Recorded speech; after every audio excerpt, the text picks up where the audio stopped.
Hi, I'm Milo Olivas, but you may know me as the girl who broke their ankle at Sicko. And I wanted to come on here and share, a memory or slash testimony that happened at an MTX event. And believe it or not, it did not happen just by breaking my ankle. That year, 2023, was a hard year already. I would say my hardest year ever, and breaking my ankle was just icing on the cake. So obviously after I broke my ankle, I had to go back home into town and see a doctor, and my mom went with me, but she had to go back to Sakote to do her teaching. So I was left at my grandma's house for a couple of days, and my mom gave me, the decision whether I wanted to stay at like my grandma's house for the rest of the school or go back. And I had a lot of alone time during me staying with my grandma because I couldn't really move. And I just remember thinking about what I would decide on, and something just told me that I needed to go to Sokote again, continue my stay, even though it would be challenging physically.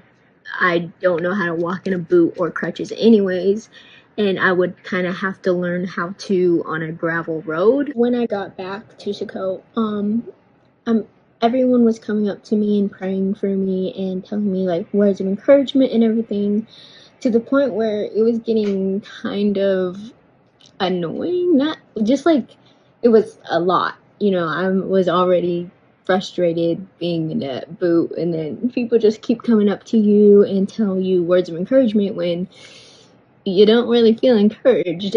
Looking back at it now, I'm extremely grateful for everyone coming up to me, because some of these people I never spoke to, but they just went out of their way to go find me and just pray for me and show that they are supporting me and they care for me. So it was just really, truly amazing.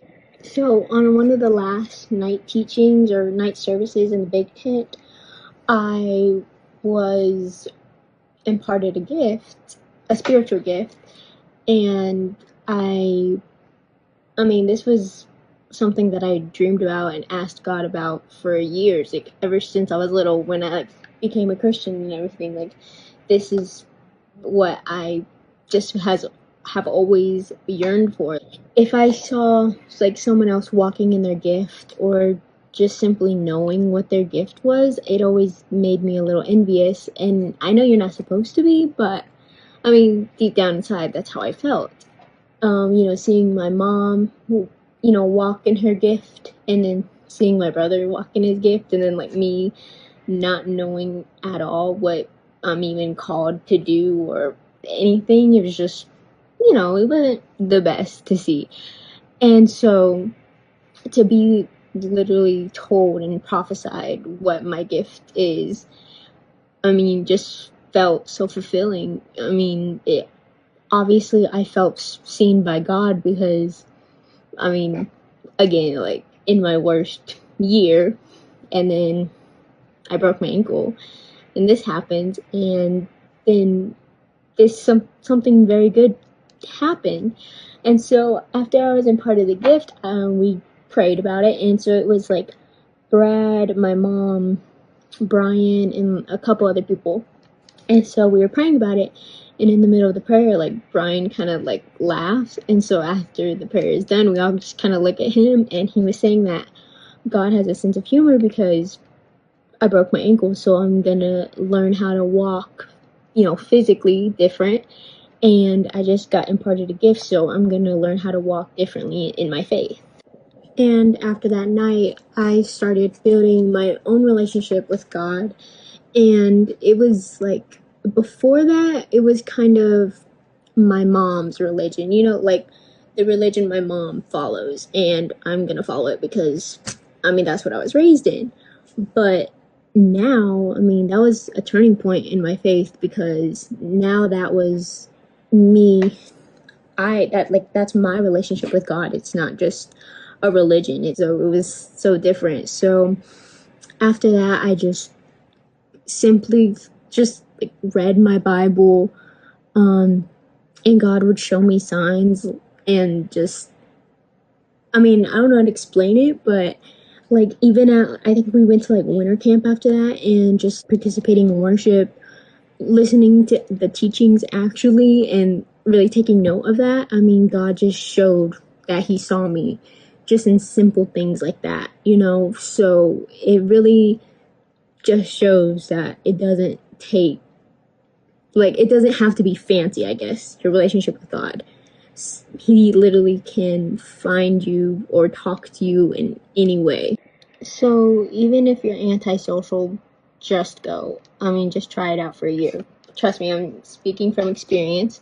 If you know me, you know how antisocial I am. And if you don't know me, well, that just proves it. I mean, honestly, like the first year, I didn't even expect to make connections or even want to go back. But somehow they always get me to come back to each event. So obviously, it can't be that bad. And honestly, don't worry if you haven't had a breakthrough moment at one of these camps or events, because seeds can be planted. I mean, that's better than nothing. So just don't feel less than if you haven't had a breakthrough moment or anything like that. It's your own personal relationship with God, and God can reach you anywhere. It doesn't have to be at an event, but you should still try to go at least 1 year. If nothing else, I mean, you meet like-minded people, and not only just like-minded people, but people your age that you may feel like you're going through this alone, and you know, like I'm the only one that has these beliefs, you know, and I'm also a teenager, so I feel like I'm going through it alone. But when you go to these camps, there's so many teenagers and children that are like going through the same thing as you, and just to go to these camps and build relationships that glorify God, like their relationship literally has God centered around it. I mean, I feel like those are the best kind of relationships because you know your foundation is God, and you can build each other up in your faith and everything. Like even after, you know, even after all the events, you have someone to talk to, kind of not counsel you, but you know, talk about, you know, your relationship with God. Just know that you're not alone. So I think that's all I wanted to say. So yeah.